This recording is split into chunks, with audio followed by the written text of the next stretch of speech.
Ini Golkar seperti gadis yang sedang bersolek menunggu untuk dipinang.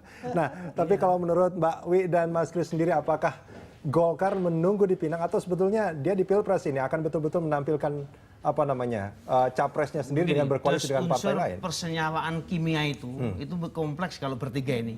Ya karena masing-masing memang sudah punya. PDIP sudah memang Jokowi. Ya. Kemudian juga Golkar pasti Pak Ical.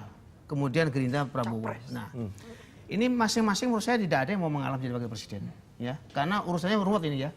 Antara PDIP sama Gerindra sudah diwari dengan tidak beres ya kan.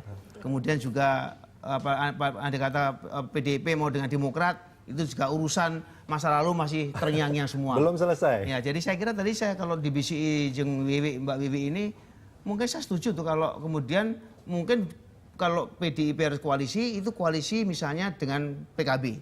Karena Gus Dur waktu itu ya, beliau kalau kampanye di Jawa Timur milih PDIP sama PKB sama. Karena sama-sama Mega. Dan itu masih akan berpengaruh sampai 2014 saat ini. Artinya apa? Artinya unsur kimiawinya itu ada lah. Kemudian juga ngajak namanya Nasdem, mungkin juga Hanura, ya, itu kurang lebih masih bisa nyambung lah. Seperti itu. Mungkin bisa begitu. Tapi sekali lagi bahwa kemudian juga dasarnya itu tadi. Dasarnya bahwa kita letakkan di atas meja apa yang menjadi janji kamu kepada rakyat.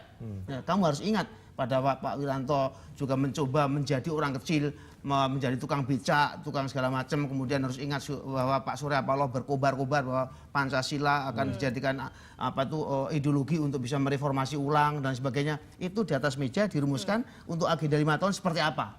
Nah, itu baru kemudian itu koalisi yang beneran. Dan itu yang belum pernah ada selama ini dalam koalisi-koalisi yang pernah terjadi. Belum pernah ada. Menghitung kursi kabinet. Gitu. Dan kemudian soal kabinet mestinya dari parpol boleh, tetapi tentu orang-orang memang kompeten di bidangnya, ya kan, lebih ngerti dan sebagainya. Bukan hanya sekedar disuguhkan oleh partai politik, kan biasanya kan selama ini seperti itu. Disuguhkan tapi justru ketua umum aja. Yang tentu ketua umum ada wibawa dan sebagainya. Tapi untuk urusan teknis, urusan-urusan yang mengenai kebijakan kan mereka juga kemudian ternyata selama 10 tahun kita menyaksikan seperti apa jadinya Republik ini kan. Nah, itu artinya kalau kita bicara tadi di awal soal chemistry, dan ini juga sebetulnya yang dimaksudkan oleh Mas Kris tadi. Nah, kalau dalam peta koalisi tadi dikatakan ada PDIP, ada PKB, ada mungkin Nasdem dan Hanura. Lalu siapa yang mungkin menjadi pesaing dari koalisi ini? Ya ini tadi. Golkar sama Gerindra ini. Pokoknya kalau wakilnya ini menurut saya kalau ada koalisinya dari PKB, dari Nasdem, dari Hanura, wakilnya Pak Mahfud saja. Gimana? Ya kan? Dari Jokowi sama Pak Mahfud itu kira-kira yang paling agak realistis seperti itu. Mengapa pilihannya Mahfud? Loh, dia juga tokoh yang waktu menjadi Mahkamah Konstitusi dan lain sebagainya dia